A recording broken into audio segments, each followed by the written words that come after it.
পাহাড়ি ঢল ও টানা ভারী বৃষ্টিতে সিলেট ও সুনামগঞ্জে বন্যা পরিস্থিতি ভয়াবহ রূপ নিয়েছে। এ অবস্থায় স্থানীয় প্রশাসনকে উদ্ধার তৎপরতায় সহযোগিতা ও মানবিক কার্যক্রমে অংশ নিয়েছে বাংলাদেশ নৌবাহিনী। প্রথম দিনে ৩৫ জন ডুবুরির একটি দল উদ্ধার কাজে অংশ নিলেও দ্বিতীয় দিনে তাদের সঙ্গে যোগ দিয়েছে নৌবাহিনীর ৬ কর্মকর্তার নেতৃত্বে ১২টি জেমিনি বোট।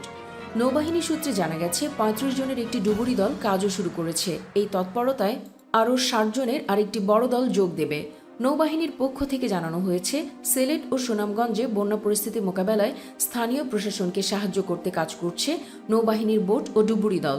নৌবাহিনী আরও বলেছে, সিলেটের প্রত্যন্ত বিভিন্ন বন্যা কবলিত এলাকা থেকে মানুষকে উদ্ধার করে আশ্রয় কেন্দ্রে আনতে নৌবাহিনীর ৬ জন কর্মকর্তার নেতৃত্বে ১২টি জেমিনি বোট ও ৩৫ জন ডুবুরি সদস্য উদ্ধার কার্যক্রম পরিচালনা করছে।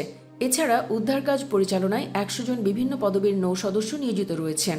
সিলেট ও সুনামগঞ্জের বন্যা পরিস্থিতির উন্নতি না হওয়া পর্যন্ত নৌবাহিনীর এই উদ্ধার কার্যক্রম চলমান থাকবে বলেও জানিয়েছে নৌবাহিনী। নৌবাহিনী সূত্রটি বলছে, এই পরিস্থিতিতে উদ্ধার কাজ বেগবান করতে তারা আরও শক্তি বাড়াবে। কয়েক সপ্তাহ আগেই সিলেটে বন্যা পরিস্থিতির সৃষ্টি হয়েছে। তবে গত কয়েকদিনে বাংলাদেশের উজানে ভারতের আসাম ও মেঘালয়ে প্রায় ২৫০০ মিলিমিটার বৃষ্টি হয়েছে।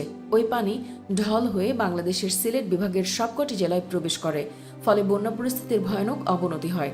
এরই মধ্যে সিলেট ও সুনামগঞ্জে উদ্ধার ও ত্রাণ তৎপরতায় স্থানীয় প্রশাসনের সঙ্গে কাজে নেমেছে সেনাবাহিনী। সেনাপ্রধান জেনারেল এস.এম. শফিউদ্দিন আহমেদ এরই মধ্যে সিলেট সফর করেছেন। বন্যা পরিস্থিতি সরেজমিনে দেখতে সিলেট যাচ্ছেন প্রধানমন্ত্রী শেখ হাসিনাও। বন্যার শুরু থেকেই বেশ সক্রিয় ভূমিকা পালন করে চলেছে সেনাবাহিনী, নৌবাহিনী সহ বিভিন্ন সামরিক ও বেসামরিক বাহিনী, যার ফলে স্মরণকালের সেরা বন্যাতেও মারাত্মক কোনো মানবিক বিপর্যয়ে পড়তে হয়নি সিলেট ও সুনামগঞ্জে বন্যার্তদের। প্রিয় ভিউয়ার্স, উদ্ধার অভিযানে নৌবাহিনীর জেমিনি বোট নামানোর সিদ্ধান্তকে কিভাবে দেখছেন আপনারা? কমেন্টে জানিয়ে দিন আপনার মূল্যবান মতামত। ভিডিওটি বেশি বেশি শেয়ার করুন। বন্যার আরও আপডেট পেতে সাবস্ক্রাইব করে বেল আইকনটি চালু করে দিন। ধন্যবাদ।